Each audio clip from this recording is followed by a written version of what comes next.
वाटतो की नाही, आज आपल्या भारताकडे कोणी वाकड्या नजरेने बघितलं तर आज आपल्या देशाचे पंतप्रधान आणि केंद्र सरकार निश्चित पद्धतीने आमच्या स्वाभिमानासाठी उभं राहील, ही एक प्रतिमा आपल्या केंद्र सरकारची उभी राहिलेली आहे.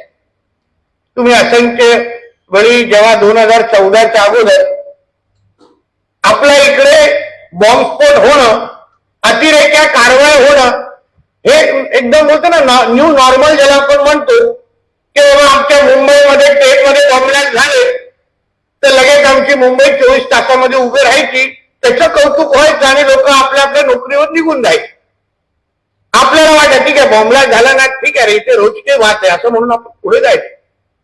पण आज ऑपरेशन सिंदूरच्या निमित्ताने आज तुम्ही बघा, पेडगावमध्ये जो हल्ला झाला त्या हल्ल्याच्या काही दिवसामध्ये आपल्या केंद्र सरकारने ज्या पद्धतीने रिॲक्शन दिली, ज्या पद्धतीने आपल्या आर्मी, एअरफोर्स आणि नेव्हीने रिॲक्शन दिली, हे आपल्या भारतामध्ये 2014च्या अगोदर कधीही व्हायचं नाही.